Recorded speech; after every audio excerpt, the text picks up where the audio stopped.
Muy buenas noches, señoras y señores. Bienvenidos a este especial Caso Balda, crónica de un secuestro, que TC Mi Canal presenta hoy, domingo 4 de noviembre. Y tenemos un panel al que ya lo vamos a presentar de inmediato, el doctor Francisco Huerta. Mucho gusto, gracias por la invitación. Por favor, está usted en su casa, como siempre. El abogado Francisco Pesantes. Muchas gracias. Muchas gracias. Antes de empezar el programa y pasar el primer clip para que ustedes vean de qué se trata el tema, el doctor Huerta actualmente es subdirector de Euroexpreso, siendo un mero de que estaba en la FEWE, terminó el jueves de Navidad, así que no, hay nomás. El abogado Pesantes tiene 37 años de experiencia como litigante, abogado penalista y catedrático universitario en las materias de Derecho Penal. Procedamos entonces directamente con el primer clip. Adelante, por favor. Cuando Correa renunció al gabinete de Palacio en agosto de 2005, Balda tomó la decisión de respaldarlo. Se habría presentado en el incipiente comité de campaña y logrado vincularse en las primeras actividades de la organización. Como en todo este tipo de fenómenos hay, digamos, una lucha, es decir, por estar dentro del anillo del poder, y a mí me da la sensación de que el señor Balda es uno más, es decir, de los que intenta entrar en esos círculos, digamos, más cercanos digamos, al entorno de lo que era en ese momento el presidente Correa. Fernando Balda apareció como una figura más en la campaña electoral, junto a Rafael Correa, pero declaradamente nunca fue parte de su círculo de confianza. Después de la elección, ya en el gobierno, Balda ocupó un cargo de mediano nivel, asesor del Banco Nacional de Fomento bajo la presidencia del productor agrícola Galo Naula, designado por Correa en esa función en enero de 2007.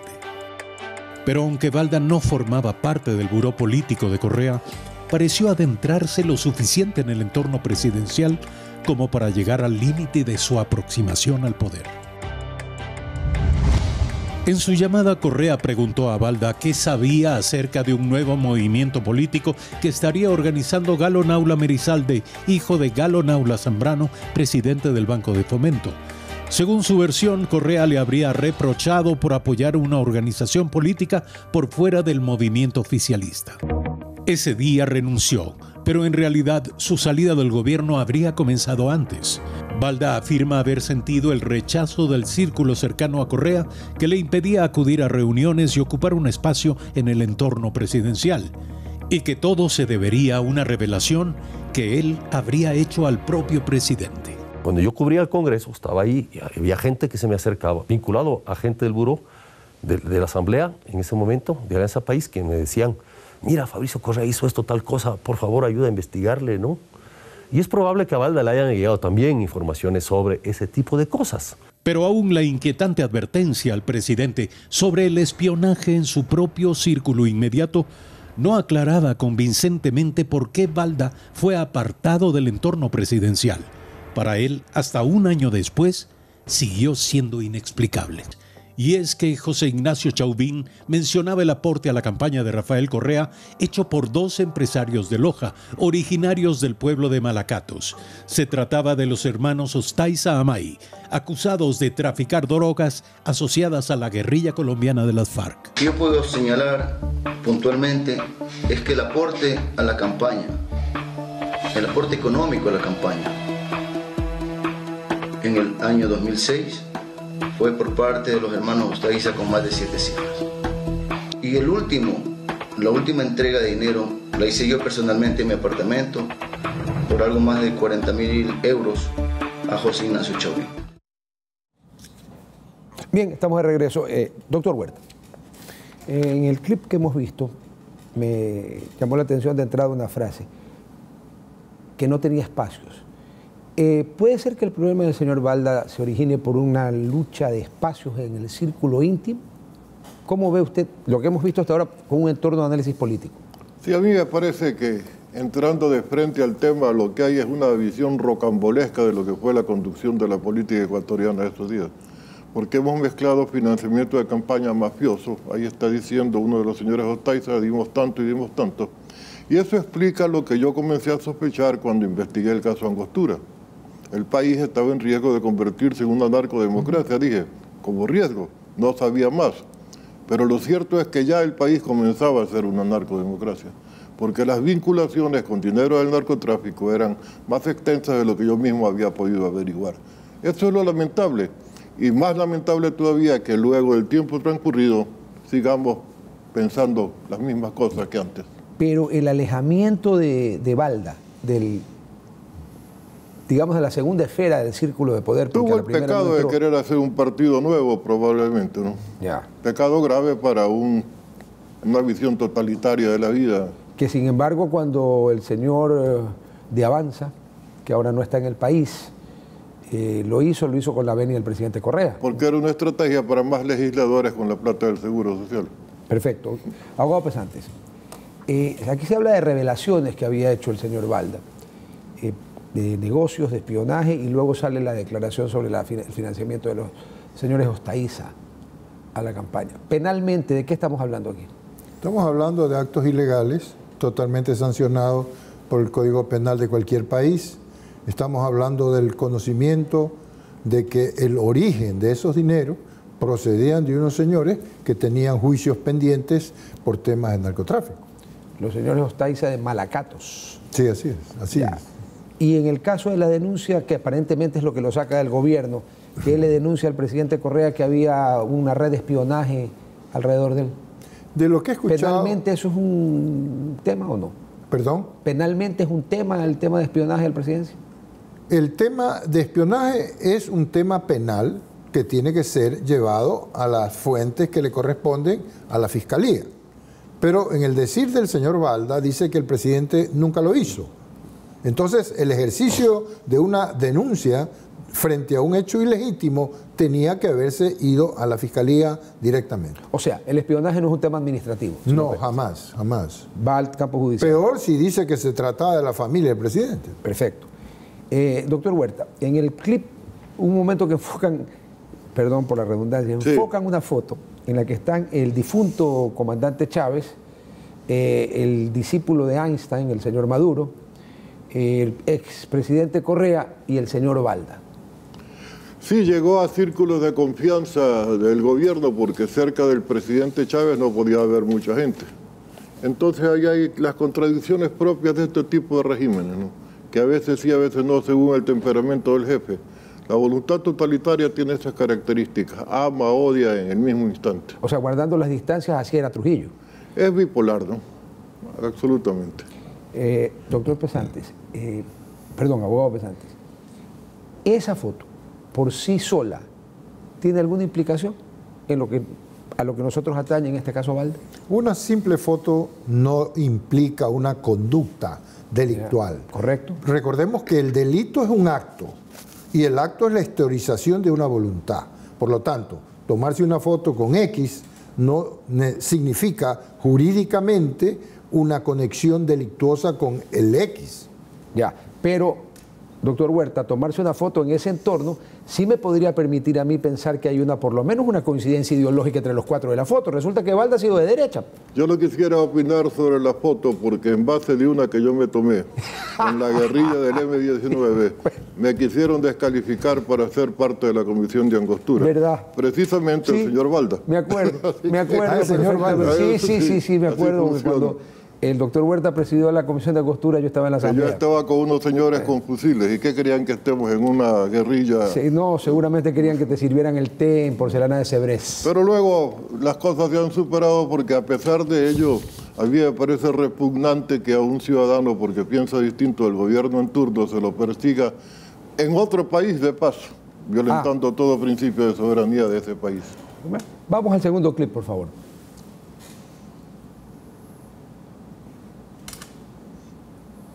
Entre 2008 y 2009, Balda se convirtió en depositario de denuncias anónimas y divulgador de casos escandalosos. Fuentes nunca reveladas le hicieron llegar el diario de alias Raúl Reyes, segundo en el mando de las Fuerzas Armadas Revolucionarias de Colombia, que revelaba supuestos vínculos entre el presidente Rafael Correa, el exministro de Seguridad Gustavo Larrea y el ex subsecretario de Gobierno José Ignacio Chauvin con el grupo irregular colombiano.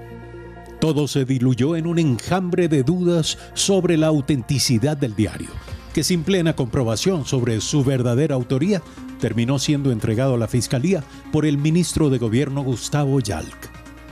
Pero lo que desató una conmoción que amenazó con poner en riesgo la estabilidad del gobierno fue la divulgación a través del canal Teleamazonas en el programa de Jorge Ortiz de una grabación realizada en el despacho del propio presidente Correa, que registró una conversación entre él, Ricardo Patiño, y la asambleísta Silvia Salgado. Al presidente de la República y al ministro de la Política, Ricardo Patiño, de haber adulterado el texto de la Constitución y habernos hecho votar en referéndum por un texto que no fue el aprobado en Montecristi. ¿Ese es el meollo de la acusación suya? Así es. Nosotros fuimos a votar por un texto falso.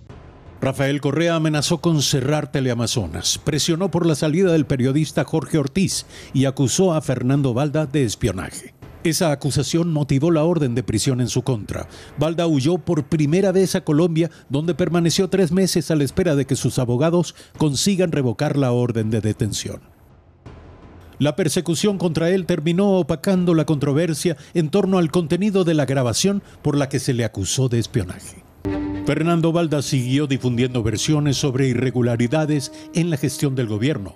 Dirigió sus ataques a Óscar Herrera, director de la llamada Unidad Técnica de Seguros de la Presidencia de la República, a quien acusó de manejar irregularmente el negocio de las compras de seguros del Estado. En menos de un año, Balda perdió todas las apelaciones a una sentencia por calumnia y para evitar la cárcel decidió escapar nuevamente hacia Colombia. Semanas antes de irse, denunció que Romy Vallejo, asesor de seguridad de Rafael Correa, instaló una oficina secreta de escuchas telefónicas en el edificio del Fondo de Solidaridad.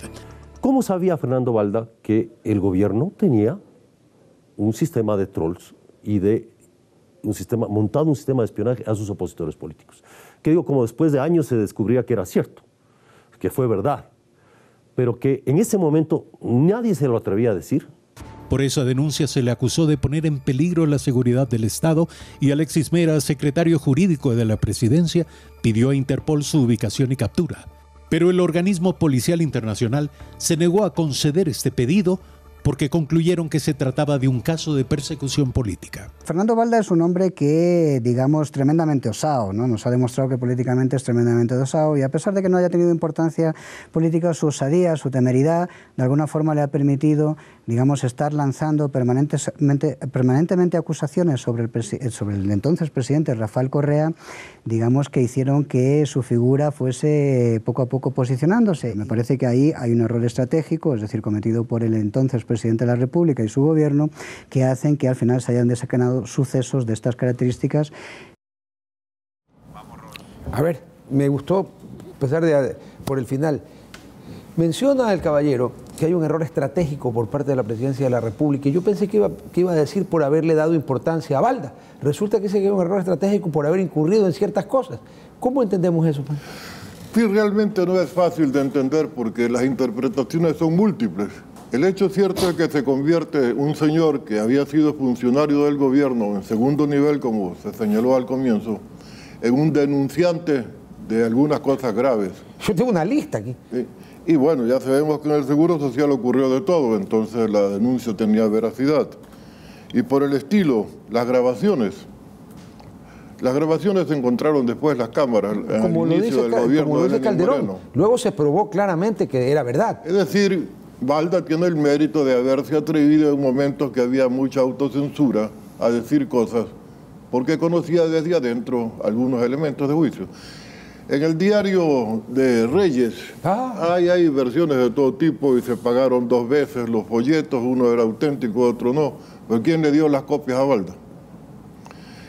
Ocurre en el Ecuador que detrás de cada denuncia no hay que mirar solo quién la hace, sino quién está detrás impulsando que se haga.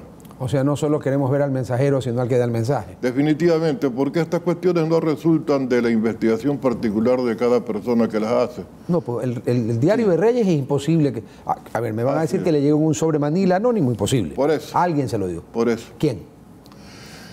Esos son los misterios que todavía no se han develado, pero que son los que determinan un odio intenso por parte del presidente de la República con un antiguo colaborador de segundo nivel. Ahora, aunque luego entraremos en las partes de lo que da el nombre a este programa, ese odio intenso, casi visceral, que opaca la racionalidad de la gente cuando se pone visceral, ¿fue por qué? ¿Por los diarios de Reyes por la denuncia de que en Montecristi hicieron una constitución y terminaron votando por otra. ¿Por qué fue? Pero es que lo de Montecristi también está autenticado por el propio ex asambleísta Rodós. Él presentó copia de los contenidos de la constitución que estaba haciendo hacia allí y la que al final surgió. Yo creo que enfureció al presidente el que develen sus comportamientos mentirosos, porque él era un campeón de la verdad. Ah, sí. Y de repente espiaba y mentía y tenía vínculos con el narcotráfico y había permitido corrupción en su gobierno. Claro, ya era mucha acumulación, ¿no? Ya, o sea, para alguien por parte de uno solo de los denunciantes.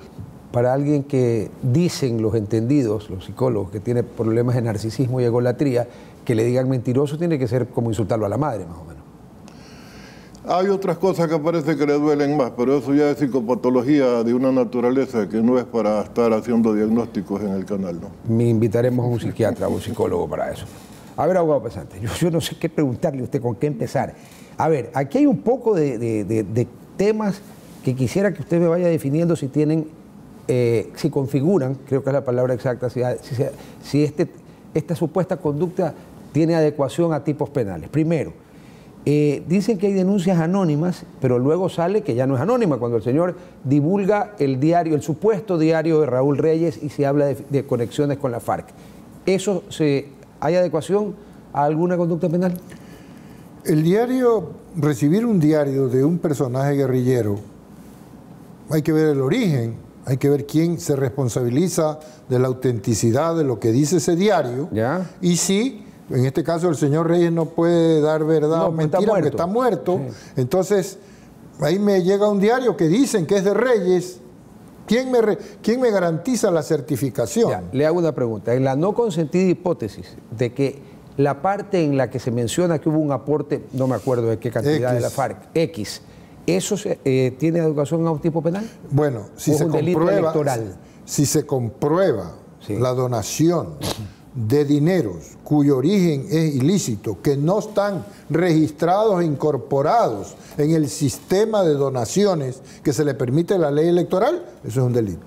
¿Penal o electoral? Penal. ¿Y electoral? Y electoral, pero el más grave es el penal. Ah, no, claro. Ya, o sea que ahí tenemos ya un delito. Ok. Sí. La alteración al texto constitucional obviamente fue algo premeditado, de haberse dado, ¿no? ¿Configura un delito? Claro que sí. ¿Cuál? El dolo está manifiesto. Dolo es la intención cierta de que quiero cambiar algo y altero o escondo algo y le digo a los demás, esta es tu constitución, vota por eso. Yo dolosamente, de mala fe, yo hice eso. ¿Pero cuál sería el tipo penal? ¿Falsificación de documento público? Eso está sancionado severamente, creo que. Es el más grave dentro de los tipos penales. Ya, perfecto. Y déjeme ver qué más. A ver, se lo acusó al señor de atentar contra la seguridad del Estado por haber denunciado lo de la Constitución. Otro delito grave. Atentar contra la seguridad del Estado. Grave, es un delito. Ahora, si lo hizo o no lo hizo, eso ya depende de los jueces. Perfecto. Doctor Huerta, cuando Fernando Balda ve que judicialmente no tenía forma de ganar porque vivíamos como vivíamos, donde vivíamos y con las circunstancias que vivíamos, y decide irse a Colombia, ¿se va en calidad de qué? ¿De huido? Porque él no era un asilado político, se cambió de país nomás. No tenía ninguna seguridad en el Ecuador, y vistas las cosas que comenzaban a verse, entonces mejor me voy, porque aquí me va a ir mal, y ha de haber tenido amenazas previas. Recordemos de paso que no es la primera acusación de financiamiento por parte de la FARC en la campaña. En el tema Angostura nosotros investigamos un video donde el Mono Jojoy está diciendo nosotros aportamos, verificamos la autenticidad del video con técnicos en otros países y eso se dijo en el informe. Sí, yo recuerdo. Y luego, terminado el informe, me llamaron a mí los hermanos Ostaiza reclamando que por qué no había tomado su testimonio en el informe de Angostura. ¿Por qué nos ha dejado afuera, más o menos? Y más o menos les dije, no, encantado, yo los visito en la penitenciaría, si ustedes quieren contarme algo, me lo cuentan. Al final llegué y no me quisieron contar nada, porque parece que llegaron a algún arreglo aprovechando que yo iba a hacer la visita. Claro, usaron la visita de la comisión para... No me molesté con la ausencia del dato y seguimos conversando. Y después de seguir conversando me dijeron, este es un mal agradecido refiriéndose al presidente porque nosotros hicimos que el mono Jojoy cambió su... Bueno, eso está dicho también varias veces. Es decir, que fue ratificada la denuncia de Jojoy. Por los Ostaízas. Por los Ostaízas, es decir, hubo financiamiento de campaña. Ya, abogado Pesantes, esa denuncia que le hacen al doctor Huerta, los hermanos Ostaízas, de que ellos fueron el vínculo para captar una financiación, una supuesta financiación de la FARC, digo supuesta porque no ha sido probada en ningún tribunal, ¿eso podría constituir conspiración para delinquir? La conspiración para delinquir es la asociación que se da con fines de alterar el orden constituido, siempre y cuando esos ofrecimientos de dinero para hacer X delito, primero dentro de un proceso y segundo debidamente comprobado. De la fuente de que yo te di dinero, yo puedo decirlo, pero el respaldo documental, el respaldo probatorio, porque no se puede admitir a juicio la simple expresión de alguien que a lo mejor lo hace de mala fe para causarle problemas a un tercero. Ya, yo entiendo esa parte, pero normalmente en un juicio cuando, y usted litiga todos los días, sí, cuando se presenta un testigo que dice yo vi a Juan matar a Pedro, es la palabra del testigo. Correcto. ¿Y es prueba o no es prueba? No se supone, discúlpeme, no se supone que la declaración de un testigo ocular es el non plus ultra de las pruebas, ¿o no? No necesariamente. Ah, no necesariamente. ¿Por qué? En el tema valoración de la prueba penal, que lo tratan diversos tratadistas españoles, alemanes, franceses, etcétera, en la valoración de la prueba, ahí viene el análisis crítico que hace el juez frente a los testimonios, frente al video, frente al informe, como sostengo yo siempre, que el informe del señor Contralor es un indicio y que eso no constituye una prueba que me va a mí establecer ninguna responsabilidad. Por eso se llama indicio, pues, de responsabilidad. Pero aquí en el Ecuador, sí, lamentablemente, algunos fiscales no bien formados entienden que basta que lo diga el Contralor, te vas a la cárcel. O sea, eso no es así. Tan no es así que lo puedes discutir en un juicio contencioso administrativo. Correcto. Entonces, ni siquiera penal. Ni siquiera penal. Exacto. Entonces, regresemos. Vamos a que la afirmación de un testigo es una forma de apreciar la búsqueda integral de la verdad, que es un principio que se olvidan en el Ecuador. El fiscal tiene que hacer, como dice el alemán Klaus Roxin, buen fiscal no es el que más acusa, sino aquel que busca la verdad de manera integral. Tengo el testimonio del señor, tengo el video, tengo el giro del cheque, tengo los fondos venidos del exterior, etc. Ese conjunto me da la certeza para yo poder inculpar. Y certeza es ni un milímetro de duda. Correcto, no puede haber duda razonable. En el Ecuador es más fácil defender que acusar, porque la duda es a favor del reo. Sí, el indubio pro reo. Doctor Huerta, cuando el señor Balda se va a Colombia, porque entiende que aquí su libertad y probablemente su vida estaban en la cuerda floja, y se marcha sin tener asilo político, él no es un asilado político, no es un refugiado político, es un ciudadano que se va a otro país.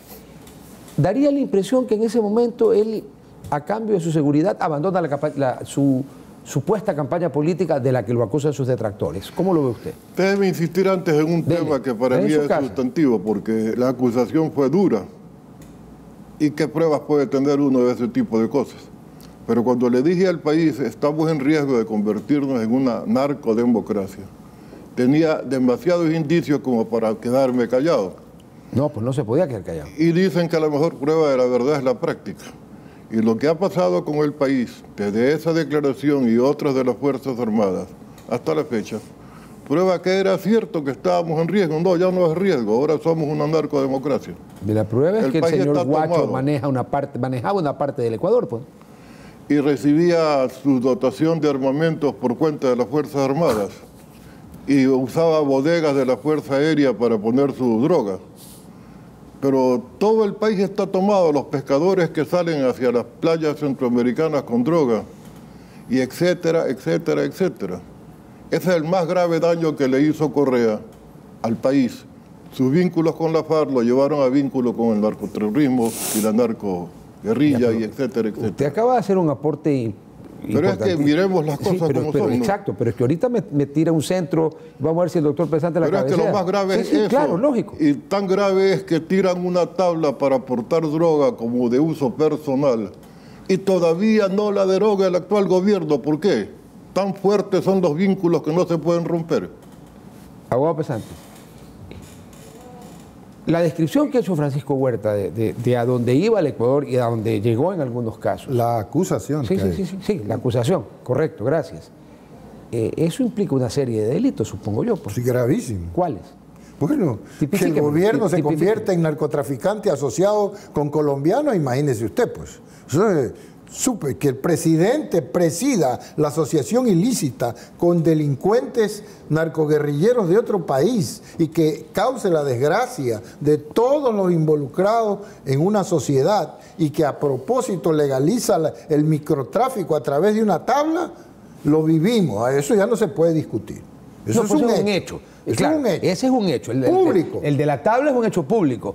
El otro tenemos, como bien anotó Francisco Huerta, la comprobación con el tiempo de la penetración del narcotráfico en muchas esferas del poder. Pero es simple. Todos los ecuatorianos sabemos que antes del 2006 aquí no se encontraba toneladas de droga y después del 2007 todos los días tenemos toneladas de droga. Yo le doy la respuesta, pues el señor Correa, embanderado de la soberanía nacional, decidió que no había que tener aquí nadie en Manta. El FOL. Bueno. Que ni siquiera una base militar, un lugar donde se despegaban aviones para chequear narcotráfico. Pero si lo que dice Francisco, el hecho del pacto para liberar y que entre la droga por toneladas, hay otro elemento más grave en la parte legal. ¿Cuál? ¿Dónde está la droga? ¿Quién controla la droga? ¿Quién quema la droga? Y otra cosa, nosotros vemos paquetes que dicen que es droga. Sí. Perdón, yo no le creo hasta que un químico no me haga el análisis respectivo, la pese, la embodegue y el bodeguero me responda de las toneladas. Es que deberían quemarla de entrada. Pero digo, no 24 horas y quemarla después. Claro, porque el problema es que cuando usted guarda esas cosas, no aquí, en Estados Unidos y en Europa se pierden. No las venden. ¿Sabe eso? Entonces, el problema, se abre el mercado, se ingresa y luego comienza una cadena de irregularidades. Entonces, si entiendo bien, Pancho, políticamente hablando, este vínculo que dice Balda del propio presidente de la República con la FARC y con Ostaiza es un motivo más que suficiente para que lo quiera hacer puré, pues, ¿no? Mira, ¿para qué se quiere cambiar la Constitución? Para quedarse.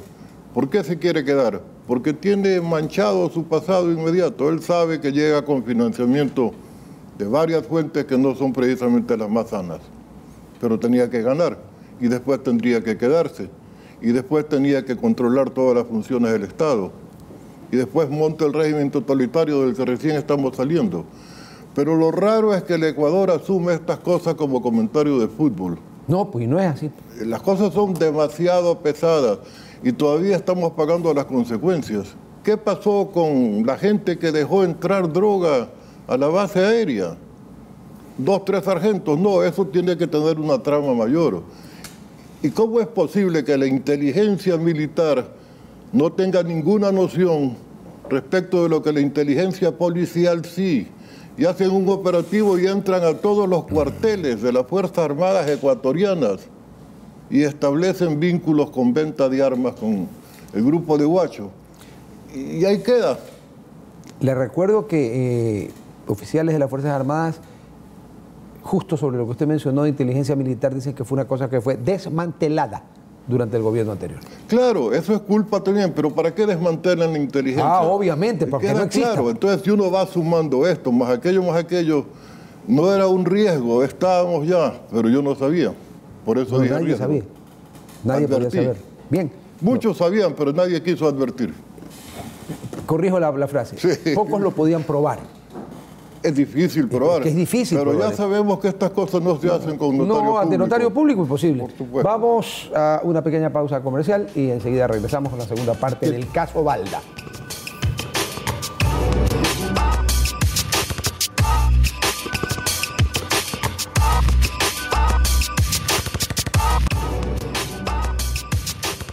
Bien, al menos a mí me queda claro, espero que los amables televidentes también, que con el aporte que han hecho nuestros dos invitados, que por coincidencia ambos se llaman Francisco, igual que el Papa Francisco, o sea, que estamos más o menos iluminados por el Espíritu Santo, al menos los dos Francisco, yo no, yo me llamo Rodolfo, de que en el caso del señor Balda, lo que haya podido decir de otras cosas son peanuts, pistachos, almendritas, al lado de dos denuncias fundamentales, la alteración de la Carta Magna de la República del Ecuador y los vínculos con el narcotráfico a través de Ostaix y la FARC.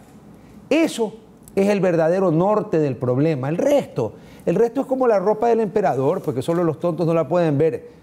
Lo que pasa es que parece que a los ecuatorianos nos encanta no ver la ropa del emperador. Han sido muy claros los caballeros. Aquí está el cake. Vamos al tercer bloque, por favor. La huida a Colombia de Fernando Balda y la negativa de Interpol a detenerlo pudieron enfriar el afán por su captura. Pero no fue así. Muy pronto Balda reapareció en el radar del gobierno ecuatoriano. Fernando Balda nunca fue militante de la izquierda, igual que otros que acompañaron discretamente a Rafael Correa durante toda la década de sus gobiernos. Por eso, cuando viajó a Colombia para eludir la detención en Ecuador, se identificó con la derecha colombiana. En Bogotá, donde comenzó a residir con su familia desde 2010, Balda instaló un restaurante y progresivamente comenzó a ofrecer servicios como asesor en marketing. El círculo de Uribe lo acogió como a un perseguido por el gobierno de Correa, al igual que lo hizo con opositores al régimen venezolano. Balda lo publicó en sus redes sociales y en Ecuador la Secretaría Nacional de Inteligencia, junto a la Dirección de Inteligencia de la Policía, recibieron la disposición de enviar falsos participantes a esa reunión bajo la llamada Operación Guayacán. Según documentos desclasificados de la SENAIN, el objetivo fue detectar un supuesto intento de desestabilizar al gobierno de Rafael Correa. Fue así que a la reunión, convocada en el Salón Guayacán del Hotel Las Lomas de Medellín, se inscribieron los agentes infiltrados Luis Raúl Chicaiza Fuentes, Wilson Jarrín Trujillo, Daniela Gaibor y Mónica Flores Arango, quienes debían informar sobre lo tratado en el foro y posteriormente ubicar en Bogotá el lugar de residencia de Fernando Balda. Rafael Correa negó siempre haber conocido de la Operación Guayacán.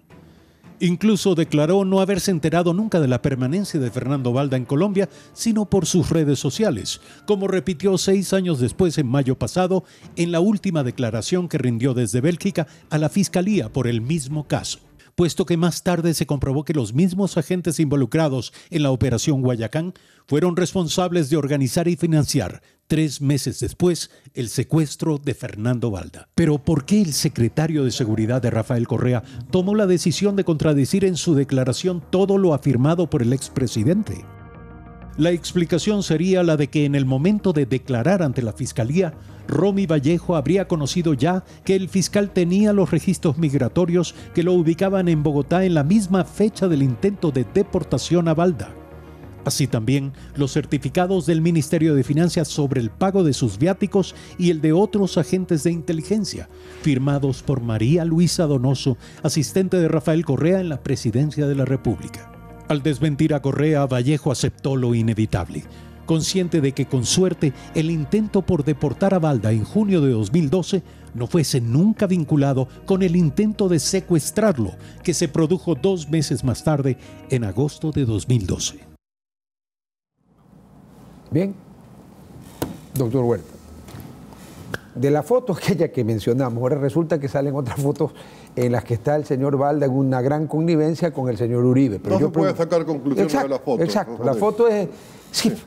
O sea, si a mí me llegan por suerte, me toman una foto con Miss Universo, no quiere decir que yo tenga algo que ver con ella. Me crucé en el camino. Lo que sí queda claro es que se destinaron agentes a Colombia. A ver, ahí voy. No hay alternativa para dudarlo. Ahí es un hecho comprobado. Ahora. ¿Y a qué fueron a Colombia? A espiarlo y después a tratar de secuestrarlo cuando no lo pudieron extraditar. Ahora, políticamente hablando, paso por paso, es comprensible, un hombre con la experiencia política que tiene usted, fundador de partidos políticos, candidato a la presidencia de la República, luchador desde el tiempo de la FES y la FEWE, es comprensible que por el hecho de que Balda se aproxime a Uribe y le contraten alguna asesoría de marketing para ayudarlo, se entienda eso como que Balda va a desestabilizar al Estado ecuatoriano. Desestabiliza un afán patológico de protagonismo continental. En donde un gran competidor de ese protagonismo continental desde otra ala, la derecha, es Uribe. Entonces, este está protegido por este. Los amigos de mis enemigos son mis enemigos. ¿Quién queda si ya se murió Chávez? Yo soy el gran jefe. Bueno, por ahí anda Lula, pero ya Lula tiene problemas. Yo sé que, bueno, no quisiera dejar como que lo único que nos debe preocupar es el tema droga. Es macanudo, ¿no? Mayúsculo. No, a mí me dejaba... Pero todavía no sabemos todo lo que pasó en Odebrecht. No, pues si la lista... lista... ha pasado en toda América Latina, ¿por qué nosotros no estamos en la lista como lo de Chicles Adams, ¿no? Sí, y la de las páginas está amarilla. Pero le cuento algo. Dicen que el presidente electo de Brasil ha dicho que apenas tome el poder va a hacer pública todititito lo que hay en Brasil. La lista completa. Y Brasil sí tiene la lista completa de Odebrecht. ¿Y por qué no la tenemos nosotros? ¿Y por qué no la tenemos nosotros? Como la Yo propaganda. le pregunto al fiscal Chiriboga, que él es el responsable de eso. En su momento, él manejaba el caso. Entonces, su obligación legal era haberle dicho al país: yo he investigado y aquí está la lista. Pero y pagamos abogados brasileños para que nos ayuden, ¿no? Y un montón de plata. Para que me escondan. Regresemos al caso Balda, aunque el tema de Brecht, el momento que esté completo... A ver, abogado Pesantes. El hecho de enviar agentes de policía, no sé si es de la inteligencia policial, de la SENAIM... Son policías. Son policías. Exacto, pertenecen a la policía. ¿La policía de Ecuador se sigue llamando Policía Civil Nacional? Sí, así es, ¿no es cierto? Son miembros de la Policía Civil Nacional. El hecho de que se los envíe subrepticiamente a un país supuestamente amigo, como es Colombia... No, supuestamente yo sí le dejaría fuera, ¿no? Amigo. Amigo, ¿no es cierto? Amigo. A un país amigo, a hacer cosas clandestinas, porque fueron a hacer cosas clandestinas. Absolutamente. ¿Eso tiene configura algún tipo penal? La Constitución de la República responsabiliza a todos de sus quehaceres, más aún a la Policía Nacional, que tiene un código, unas leyes, unos reglamentos, y el hecho de que el superior ordene algo ilegal no obliga al sujeto a acatarlo. Claro, eso es la famosa discusión sobre la ley de obediencia debida. El límite de la obediencia está en lo moral y en lo legal. Ese es el límite. O sea, si usted me da una orden, usted es general de una institución y yo no, soy un subordinado.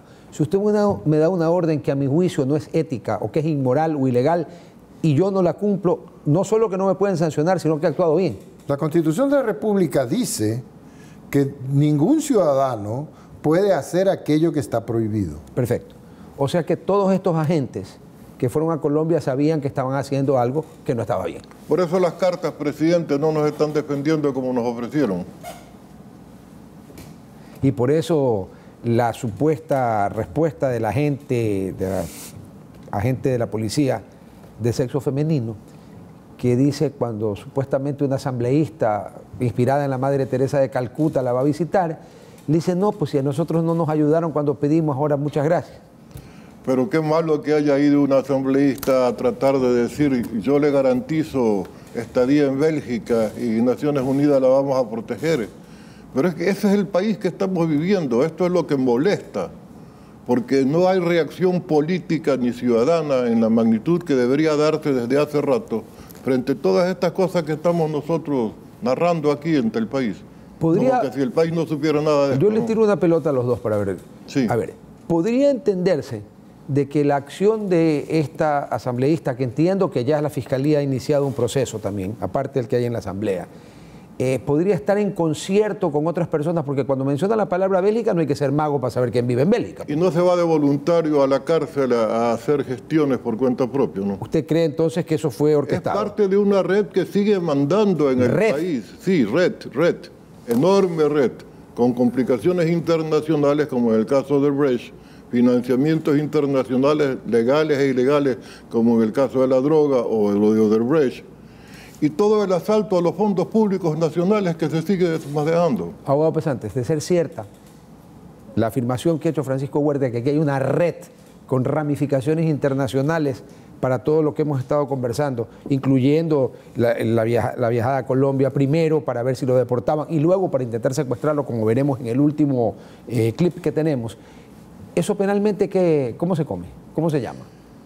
Primero hay que destacar un hecho que Francisco Huerta ha informado a la ciudadanía. Es el hecho de que quienes estaban obligados legalmente a cuidar vidas y cuidar a personas, no lo hicieron. El concierto para permitir la ilegitimidad se ha dado en varias ocasiones, con mayor responsabilidad en fiscales y jueces que atendieron esos casos, y sobre ellos con un consejo de la judicatura que jamás se preocupó de poner en orden a aquellos jueces y fiscales que por un lado ordenaban prisiones injustas y que por el otro lado guardaban en el congelador bajo 7 candados aquellas denuncias como la de Balda, que no la procesaron. Tomó años y cambiar el fiscal para efectos... Cambiar el gobierno, además. No, con Vaca, el fiscal Vaca fue el que inicia el caso Balda. ¿Pero el gobierno de quién? ¿De Moreno? Sí, correcto. Cuando había más oportunidad de ejercer los derechos. Pero también eso no libera la responsabilidad legal de jueces, fiscales y del Consejo de la Judicatura anterior. Me conmueve su optimismo después de 37 años en litigar. No, yo sí. ¿Usted cree que el Consejo de la Judicatura anterior iba a sancionar a alguien por no tocar? Lo hubieran sancionado por tocarlo, no por no tocarlo. Estoy diciendo que ellos eran pieza clave. Estoy diciendo que son los responsables por omisión. Perfecto. Y digo que a futuro hay que cambiar y poner gente que tenga no tanto PH, hay que tener valentía. PH. Ya después le digo. Vamos al cuarto clip que se nos va el tiempo. Los interceptaron 3 hombres y una mujer armados a bordo de un vehículo todoterreno. 2 de ellos desde el exterior, a golpes y empellones, subieron a Balda en el asiento trasero. Su acompañante corrió y pidió ayuda a un taxista que a pocos metros fue testigo del rapto. Y juntos llamaron al Gaula, unidad antisecuestro de la policía colombiana. Que tengo un QR7 en progreso. El taxista, además, a través de la radio, avisó a otros choferes y decenas de taxis emprendieron el seguimiento del vehículo de los secuestradores. Después de un largo recorrido en el que los captores extraviaron la ruta, llegaron finalmente a la zona de Guaymaral, al extremo norte de Bogotá. Sin saber que les seguía una caravana de taxis, los secuestradores abandonaron la autopista norte e ingresaron a un camino secundario. El chofer aceleró y los secuestradores intentaron escapar de la policía. Lanzaron a Balda hacia el camino y en una carrera en la oscuridad dejaron abandonado el vehículo y huyeron hacia las montañas. La alarma dada por la red de taxis atrajo a medios de comunicación y el rescate de Balda fue cubierto por el canal bogotano City TV. Luego de haber abandonado a la víctima metros más adelante, los sujetos al parecer llegaron hasta este punto, a los hangares de Guaymaral en el norte de la ciudad, donde la policía logró acordonar el sitio. Después huyeron. Cuando la policía lo acompañó para identificar el vehículo en el que lo raptaron, este hombre, quien caminaba lento pero visiblemente aliviado, reveló su identidad. La policía capturó a uno de los secuestradores. En cuestión de semanas, sus informes llevaron a la detención de los demás.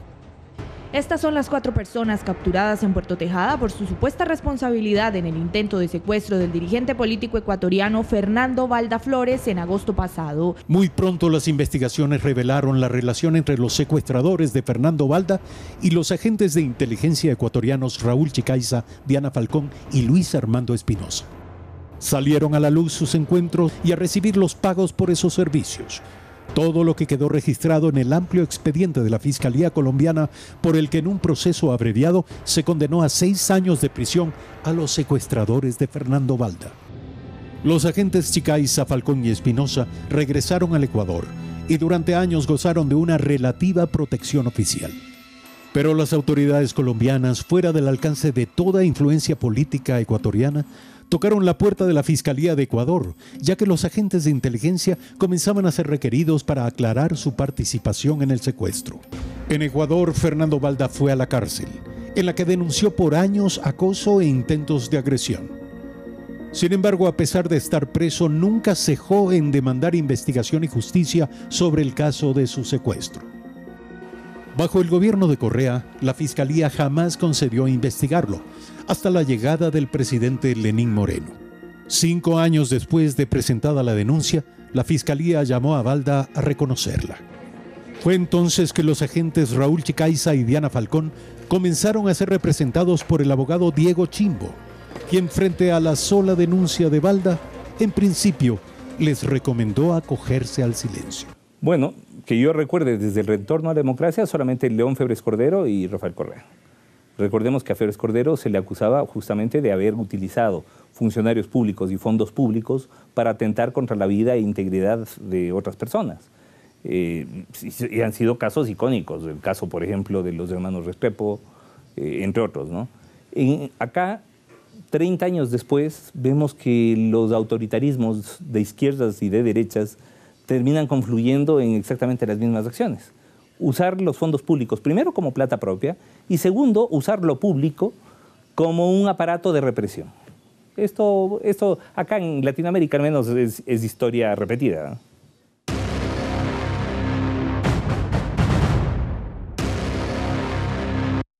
A ver, caballeros, pero el hecho de que sea historia repetida, y que aquí en Latinoamérica es verdad que es historia repetida, pues, Odría, Trujillo, Somoza, ahora Ortega, los Kirchner, historia repetida, ¿no es cierto? Pero eso no quiere decir que esté bien, pues, ¿no? Yo hay algo que no entiendo y que ahorita me acabo de dar cuenta. 5 años después de presentar la denuncia. ¿Y cuánto, doctor Pesantes, en cuánto prescribía eso? De acuerdo con la pena de cada delito, si es secuestro en el Ecuador, en el 2012, de 5 o 6 años máximo. O sea que casi prescribe. Pero es que esa era la intención, pues. Es que esa era la intención, pues. Pero también es, al mismo tiempo, una violación legal del responsable que lleva ese expediente. ¿Y del jefe? ¿Qué explicación? ¿Y del jefe del responsable? No, pues es que por favor, el uno está atado al otro. A ver. Hemos visto cómo se salva Balda, porque una caravana de taxistas sigue a los secuestradores. Esto en Ecuador no hubiera podido pasar, porque nosotros no somos Colombia, para bien y para mal. Sí. A ver. Y hubo periodistas que lo visualizaron. Qué bueno que haya periodistas que hagan este trabajo, qué bueno que usted esté de nuevo en un programa de este tipo. ¿Cuánta falta nos hace, no? No se ha hecho. No se ha hecho. ¿Qué nos ocurría? Yo le decía, presidente, este es mi informe de Angostura. Él decía, me decepcionó el informe. Y lo desestimaba, ya está. Y todo lo que no le caía bien lo desestimaba. Y ya está. Y así desestimábamos todo. Que León Roldós denunciaba que la Constitución... Desestimado. Que en el Seguro Social estaban robando, como yo meto la mano al fuego por mi pariente, etcétera, etcétera, Cuando etcétera. Marta Roldós denunció lo de la refinería, que solo los tontos no la pueden ver porque ahí está, desestimado. Y lo de Villavicencio sobre el petróleo, sigue traficándose el petróleo de la misma manera que siempre. Ahí está la refinería del Pacífico, otro gran negocio, ¿no? Movimiento de tierra. ¿Sí sabe quién movió las tierras? Odebrecht. Por supuesto, antes de que se produzca su señalamiento. A ver. Con eso hay que tener cuidado de que yo asumo. Ahora el presidente, en cambio, dice, yo no puedo. A mí me gustaría que haya un montón de gente presa, pero yo no manejo los mecanismos legales y yo soy un demócrata. Es verdad, no puede. Entonces nos está fallando la justicia. Todo. Nos está fallando la justicia. Es correcto. ¿Y hasta cuándo seguimos tolerando que nos falle la justicia de la que depende la libertad y la honra de las personas? ¿Por qué no se toman las medidas? Porque ahí también hay una mafia judicial que maneja la administración de justicia a su gusto y que tarifa las sentencias. Abogado Pesantes, entonces parodiando a Cicerón y a Francisco Suete en El Expreso. ¿Hasta cuándo, Catilina, abusas de nuestra paciencia? ¿Hasta cuándo? Aquí lo que está podrida es la justicia. Sí, señor. También. ¿Y entonces a dónde va el caso Balda? ¿A una justicia podrida? Necesariamente tiene que tomarse en cuenta en pocos días la resolución de la jueza respecto de este caso. Es que es esta semana. Tiene que hacerlo y ya no más postergaciones. Y tiene que resolver de acuerdo a las pruebas que tiene. Pero esto no termina ahí. Tenemos muchos casos más gravísimos y necesitamos que el nuevo Consejo de la Judicatura, que está en proceso para su nombramiento, tenga gente independiente, tenga gente con experiencia y tenga gente sobre todo con patriotismo y valentía para enfrentar todas estas amenazas y toda esta corrupción. A ver. Aquí en el clip se queda en que el abogado de los agentes Chicaiza y Falcón les aconseja en principio guardar silencio, pero ya es del dominio público que ellos son, ¿cómo es? Testigos protegidos, ¿cómo es que...? Cooperadores eficaces. Exacto. ¿Qué significa eso para la audiencia que no...? El Código Integral Penal trajo una institución que está tomada de los Estados Unidos y de otros países. Italia también. La cooperación eficaz en otros países existe. Consiste en que alguien le da indicios certeros, probados, comprobables de cuentas, valores, nombres, apellidos y cómo se hizo el delito. El fiscal le ofrece ayudar siempre y cuando todo lo dicho sea comprobado por su propia investigación. Si me dice que en Panamá hay una cuenta de tantos millones, oficio a Panamá, me traen el estado de cuenta, si es verdad, aquí están los millones. A ver, y en el caso Balda, si los agentes Chicaiza y Falcón dicen como cooperadores eficaces que ellos fueron a Colombia a arreglar el secuestro, porque los secuestradores son colombianos, ¿correcto? Sí. A arreglar el secuestro, ¿cómo se puede probar? El testimonio de ellos es... Bueno, están los pasaportes, los viáticos... Los pasajes de avión, las filmaciones en el restaurante del hotel donde se reunían con estos delincuentes colombianos, que fue uno el capturado y él denunció a todito, y cuando termina y sale de la cárcel, Usuriaga, que es el principal que denunció, le pegaron un tiro y está muerto. Qué coincidencia, ¿no? Me imagino una bala perdida. Yo creo que fue un penalti que Maradona falló. Doctor Huerta. ¿Y qué tan importante es para la salud pública? Vea, el doctor Huerta es médico, no es abogado. Sí, de eso se trata, de salud pública. Exacto, sí, no, en la Revolución Francesa, ¿te acuerda usted? El Comité de Salud Pública. El puñal de la salud, sí. ¿Qué tanta importancia para la salud pública tiene que en el caso Balda se investigue y se pruebe hasta el final? Se pruebe, digo, verá, hasta el final, hasta dónde están implicados y quiénes están implicados en esta barbaridad, porque es hasta violar la soberanía de un país amigo. Sí, yo decía, molestando un poco, que nos desquitamos de angostura, ¿no? Pero no puede ser, pues no puede ser. El asunto es demasiado serio para bromear con él. A mí me daría, ya no sé qué me daría, no describo, la palabra sería repugnante. Pero, ¿será que quieren cambiar el fiscal para que otra persona se encargue de este caso? Porque ya hay ese rumor. Y aquí cuando el río suena, piedras trae. Entonces es trascendente, es vital para la honra de la República, es lo que está en juego, la honra de la República. La poca que le queda después de lo que ha pasado. Y nosotros, el editorial de esta mañana de Expreso lo decía, un país sin vergüenza, ¿no? Lo leí. ¿Sabe qué? Qué desgracia que es vivir en un país sin vergüenza. No, por supuesto, pero un poquito de vergüenza sí, por eso las cosas que decimos las decimos, ya. Aunque parezca feo decirlas, ¿no? Entonces, a ver, abogado Pesante, el pueblo, la gente, aunque la Constitución dice que la soberanía emana del pueblo, el pueblo no puede exigirle ni a los fiscales ni a los jueces que actúen contra derecho, ¿correcto? Nadie puede. Pero sí les podemos exigir que actúen conforme a derecho y que no se acobarden, iba a decir otra palabra, pero esa la dejamos para el día de la gabardina, que no se acobarden en este caso. Porque este caso ya, pues 5 años para reconocer la denuncia. Definamos. A ver. Para la audiencia que nos ha abogado.